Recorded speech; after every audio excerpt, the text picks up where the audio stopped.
بسم الله الرحمن الرحيم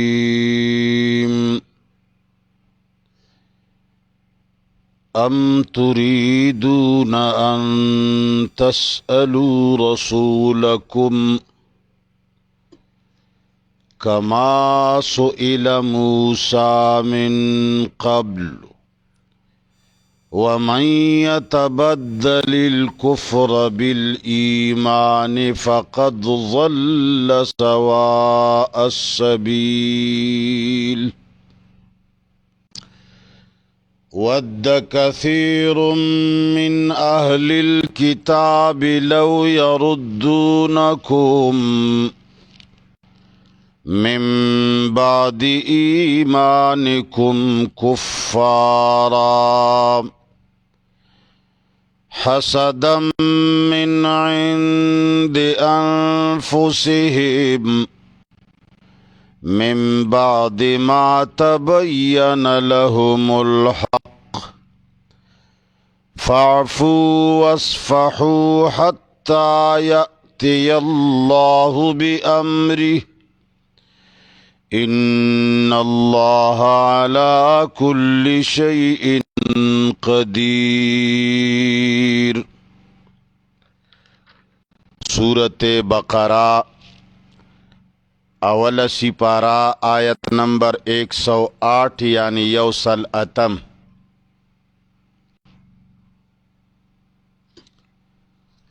دے آیت کریمہ کی پباز نکارا عملونو باندی ناکار خبرو باندی زجر ورکی.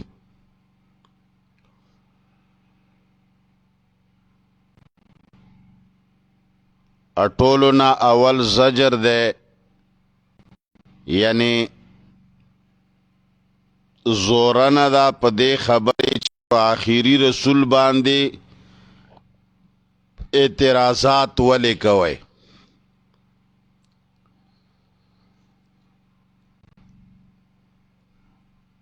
دوی با کلا کلا چی مسلمان نور کافر گوری بی دین خلق گوری چی هغوی یو کار کوي نو مسلمانانم کلا کلا متاثر شي. مشرکان دولسمی جمعه دریمی څلوېښتۍ کوي نو خو عقیدو والا خلق هم مجبور شي چې دا ټول خلقی کوي منګ بیم کو. دغه سه څه کسانو سوال کړو چې یاره جی مشرکان پلانې بوتیا ونتا را غونډیږي عبادت کوي زمنګ د پاره هم یو ذات انوات پشانت یواونه یا یو شی مقرر کا. الله زورنا ورکوي چې داسې سوالونه مکوي ناکار سیزونه مغواړي ناکارو عملونو پسې مپسخېږي. یهودو ته خطاب دے صحیح قول مطابق. ام تریدونا آیا غواړی تاسو ان تسألو رسولکم چې تپوسونه وکئ بطور اعتراض رسول ستاسونا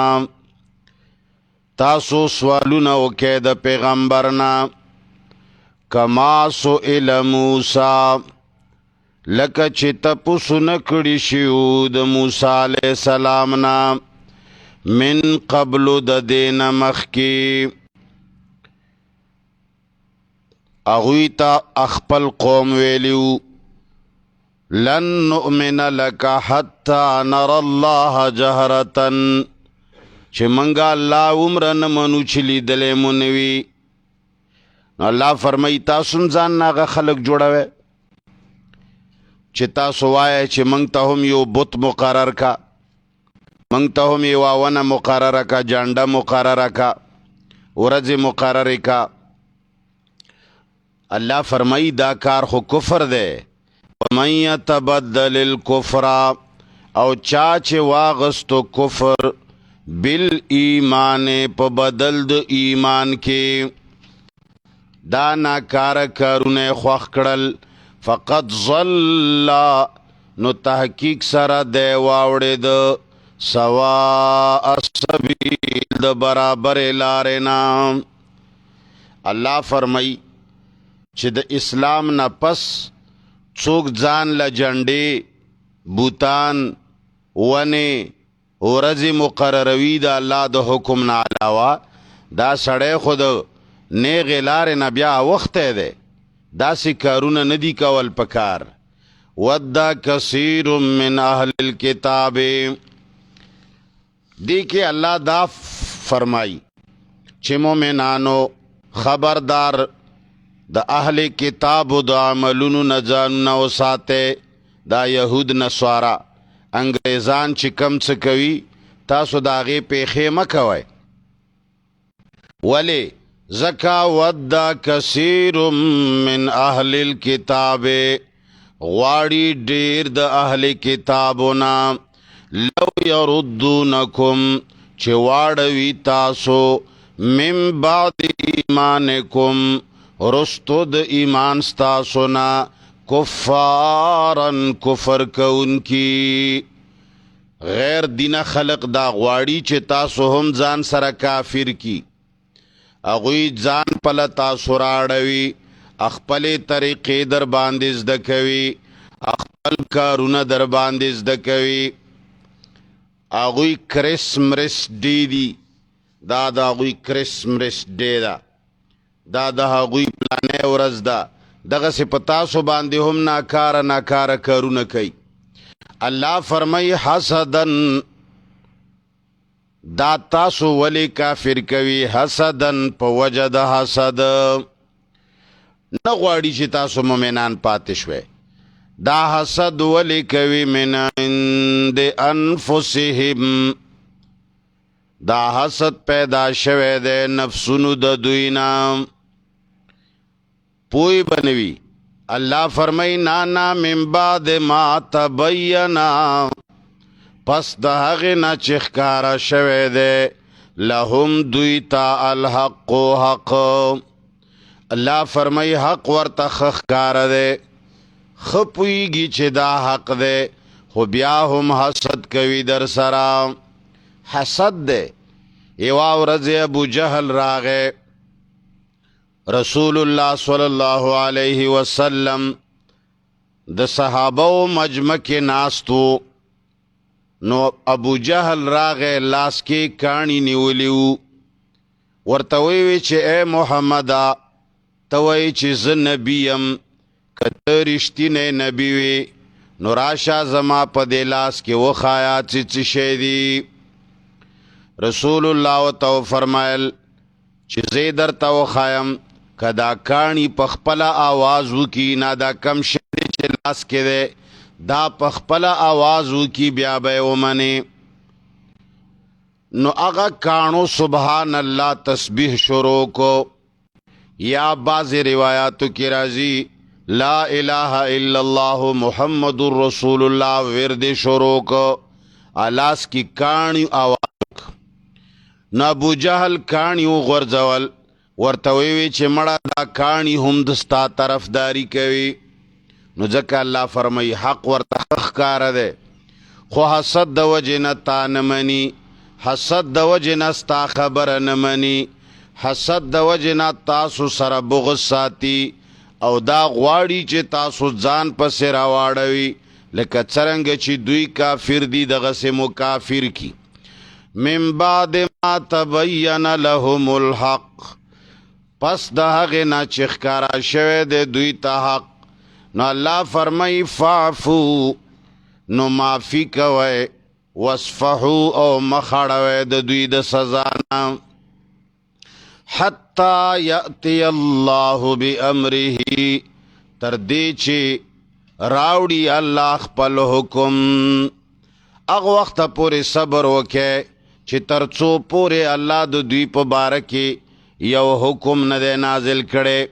نو تاسو حق وقت پورې عفو درگذر وکئ. عفو څه معنا؟ دا معنا چې دوی کم جرم کوي تاسو یې فوراً مرانیسئ، لکه کنزلی کوي تاسو لا، بی عزتی در کوي تاسو تا، نو دا رانیسئ. ما فعفو وصفه معنا دا چې تاسو یې زړه نه معاف کې، زړه کې مولا څه مراولې ګرځي به تاسو باندې هیڅ نشي کولی. یا عفو مراد دا دی چې دا دوی کم شبهات کوي پر رسول باندې تاسو دین مخ واړوئ. وصفه معنا دا دا جوابونه هم مکوئ، ګرځي به مړه مکه چې د حسد په اور کې سوځي. یا عفو معنا دا دی چې زړه کې دی خلقو سره مینه مساتئ، مینه ور سره مکوئ، دوستانه او تعلقات ور سره مساتئ. نو فعفو وصفحو فعفو نو معافی کوئ، وصفحو او مخواړوئ د دوی د سزانا، حتی تر دې پورې یأتی الله بامره چې راوړي الله خپل حکم. قتال مراد دے یا توفیق د ایمان، بس پرې دے چې الله پاک یا تاسو له امر وکي چې دوی سره جهاد وکړي، یا د دوی زړونو کې الله ایمان واچوي. ان الله یقینا الله علی کل شیء په هر څه باندې قدیر قدرت لرونکی دی. الله هر څه کولی شي، بس لفظي ترجمه ګوره، بیگنی سبق نه ګوره. ما ننسخ هغه چې منسوخ کو منگا من آیت یو آیت، او ننسها یا هیر کړو هغه تانا، نأتی بخیر نراوړو منگ غورا، منها د هغینا، او مثلها یا پشان د هغی. علم تعلم آیات نه پوهیږي ان الله چې یقینا الله علی کل شیء په هر څه باندې قدیر قادر دی. علم تعلم آیات نه پوهیږي ان الله چې یقینا الله له ملک السماوات خاص الله لرا بادشاہی د اسمانونو دا، والارض او د ځمکې دا، وما لکم او نشتا تاسو لرا من دون الله سوا د الله نه، من ولی هیڅوک دوست ولا نصیر مددگار. ام تریدونا آیا غواړئ تاسو ان تسألو چې تپوسونه وکئ بطول اعتراض رسولکم د خپل رسولنا، کما سئلا لکه چې تپوسونه کړي شوي موسی علیہ السلام نا من قبل د دین مخکی. تاسم ځان نه د موسی علیہ السلام قوم جوړوي. ومن یتبدل الکفر او چا چې واغستو کفر بالایمان په بدل د ایمان کې، فقد ضل نو تحقیق سره دی واوړې د سواء السبیل د برابر لارې نه. ود کثیر غواړي ډیر من اهل الكتاب د اهل کتابنا، لو يردونکم چې واړوي تاسو من بعد ایمانکم رستو د ایمان تاسو نه، کفارن کفر کون کی، حسدن پوجد حسد چې پیدا شوه د من عند انفسهم د نفسونو د دوینا، من بعد ما پس د هغینا، تبینا لهم چې ښکارا شوه د دوی ته الحق حق، فعفون معافی کوئ، وصفحو او مخواړوئ، حتی یأتی الله تر دې چې راوړي الله به امره حکم خپل. ان الله یقینا الله علی کل شیء په هر څه باندې قدیر قدرت لرونکی دی. بیا ګوره ما ننسخ هغه چې منسوخ کو منگا من آیت یو آیت، او ننسها یا هیر کو هغه تانا، نأتی بخیر منها نو راوړو مونږه غوره د هغې نه او مثلها یا پشان د هغې. الم تعلم آیا ته نه پوهېږي ان الله چې یقینا الله علی کل شیء قدیر په هر څه باندې قادر دی. الم تعلم آیا ته نه پوهېږي ان الله چې یقینا الله له ملک السماوات خاص الله لرا بادشاہی د اسمانونو دا والارض او د ځمکې دا. وما لکم من دون الله او نشتا تاسو لرا سوا د الله نه من ولی څوک دوست ولا نصیر نو نه مددگار. ام تریدونا آیا غواړئ تاسو ان تسألو چې تپوسونه وکئ د اعتراض په طور باندې رسولکم د خپل رسولنا کما سئل موسی لکه چې تپوسونه کړي شي د موسی علیه السلام نه من قبل مخکې د دینا. ومن یتبدل الکفر او چا چې واغستو کفر بالایمان په بدل د ایمان کې فقد ضل تحقیق سره دی واوړېدو سواء السبیل د لارې برابرې نه. ود کثیر غواړي ډېر من اهل الکتاب د اهل کتابونه لو یردونکم چې واړوي تاسو من بعد ایمانکم رستو د ایمان ستاسو نه کفارن کفر کوونکي حسدن په وجه د حسد چې پیدا شوی د من عند انفسهم نفسونو د دوی نه من بعد ما پس د هغې نه تبینا چې ښکاره شوی د دوی لهم دوی ته الحق حق فاعفو نو معافي کوئ وصفحو او مخ واړوئ د دوی د سزا نه حتی یاتی الله تر دې پورې چې راوړي الله بامره امر خپل حکم خپل. ان الله علی کل شیء یقینا الله په هر څه باندې قدیر قدرت لرونکی دی. یا الله د حضر جمع ایمان کامل نصیب چا چې ورته غوږ نیولی دی د عمل کولو توفیق ورکړي. زړه حاجتونه شرعي پوره کړي. کورونو کې څوک بیماران دي ولا شفا ورکړي. د چا کورونو کې غمونه دي ربه خوشحالیانې ولا ورکړي. بدی په دوستیو بدلې کړي. د چا کورونو کې مینه محبت نشته جنگ جګړې دي یا الله اتفاق او اتحاد مینه محبت پیدا کړي. هر قسم حاجتونه شرعي پوره کړي. مصیبتونو نه وساتي. وصلی الله تعالی علی خیر خلقه.